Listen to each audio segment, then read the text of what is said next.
Hi,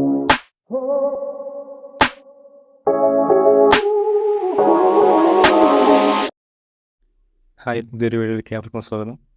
ഇത് നമ്മുടെ നീറ്റിൻ്റെ revised result publish ചെയ്തിട്ടുണ്ട്. പകരം മെയ് 5-ാം തീയതി എക്സാം കഴിഞ്ഞ് ജൂൺ 4-ന് ആദ്യം റിസൾട്ട് വരികയും അതിനുശേഷം കുറേ കോൺട്രവേഴ്സികൾ, ഗ്രേസ് മാർക്കുമായി ബന്ധപ്പെട്ട കുറേ കോൺട്രവേഴ്സികൾ കാരണം അവർക്ക് എക്സാം നടത്തുകയും അതിനുശേഷം റിവൈസ്ഡ് റിസൾട്ട് പബ്ലിഷ് ചെയ്തിട്ടുണ്ടായിരുന്നു.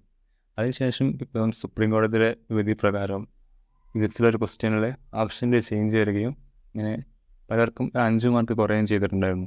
അതിൻ്റെ അടിസ്ഥാനത്തിൽ പുതിയ rank list, revised rank list എന്ന രീതിയിൽ NTA വെബ്സൈറ്റിൽ നമുക്ക് അവൈലബിൾ ആണ്. ഇനി നിങ്ങൾ മുന്നോട്ടുള്ള അലോട്ട്മെൻറ്റ് പ്രോസസ് ആയിക്കോട്ടെ, മറ്റെന്തെങ്കിലും ഒരു സർട്ടിഫിക്കറ്റ് ഉണ്ടാക്കുകയാണെങ്കിൽ നീറ്റ് സ്കോർ ആവശ്യമുണ്ടെന്നുണ്ടെങ്കിൽ അതിനൊക്കെ യൂസ് ചെയ്യേണ്ട സ്കോർ കാർഡാണ് ഇപ്പോൾ വന്നിട്ടുള്ളത്. ജസ്റ്റ് എല്ലാവരും നിർബന്ധമായിട്ടും ഈ NTA ഒഫീഷ്യൽ വെബ്സൈറ്റിൽ കയറിയതിനു ശേഷം ഈ സ്കോർ കാർഡ് ഡൗൺലോഡ് ചെയ്ത് ഈ സ്കോർ കാർഡാണ് ഇതിന് മുന്നേ 2 സ്കോർ കാർഡ് 2024 നീറ്റിന് വേണ്ടിയിട്ട് തന്നെ നിങ്ങൾക്ക് ഒരു 3ാമത്തെ സ്കോർ കാർഡായിരിക്കും തന്നെ ഉണ്ടാവുക. ഈ സ്റ്റേറ്റിൻ്റെ ലേറ്റസ്റ്റ് ആയിട്ടുള്ള ഈ സ്കോർ കാർഡാണ് ഇനി മുന്നോട്ട് യൂസ് ചെയ്യേണ്ടത്. ഇതിൽ എന്തൊക്കെ മാറ്റങ്ങൾ വന്നിട്ടുണ്ടെന്ന് നോക്കുകയാണെന്നുണ്ടെങ്കിൽ ഏറ്റവും ടോപ്പ് സ്കോറിൽ ഏറ്റവും വലിയൊരു മാറ്റം എന്ന് പറഞ്ഞു കഴിഞ്ഞാൽ ഫസ്റ്റ് റാങ്കിൻ്റെ എണ്ണം കുറഞ്ഞതാണ്. ആദ്യം 67 ഫസ്റ്റ് റാങ്കേഴ്സ് ഉണ്ടായിരുന്നു. ഗ്രേസ് മാർക്കിൻ്റെ ആ കുട്ടികളെ പോയതിനു ശേഷം 61 മാറി. അതിപ്പോൾ നേരെ 17 മാറിയിട്ടുണ്ട്. 17 1ാം റാങ്കുകാർ ആയി മാറിയിട്ടുണ്ട്. നമ്മുടെ കേരളത്തിൽ 4 1ാം റാങ്കുകാരുണ്ടായിരുന്നത് അതിപ്പം 1 മാറിയിട്ടുണ്ട്. 4 1 മാറിയിട്ടുണ്ട്. പിന്നെ അതിന് താഴെ ഒരു 710 ആ റേഞ്ചിലോട്ട് വരുമ്പോൾ അവരുടെ റാങ്കിൽ ഒരു 100-110 റാങ്കിന് ഡിഫറൻസാണ്.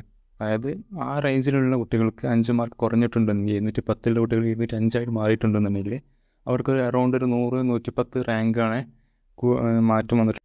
ഇനി അതിന് താഴോട്ട് വരണമെന്നുണ്ടെങ്കിൽ ഒരു 690, 692, 93 ആ റേഞ്ചിലോട്ട് നോക്കുകയാണെന്നുണ്ടെങ്കിൽ അവരുടെ ഓൾ ഇന്ത്യ റാങ്കിൽ അത്യാവശ്യം നല്ല രീതിയിൽ മാറ്റം വന്നിട്ടുണ്ട്.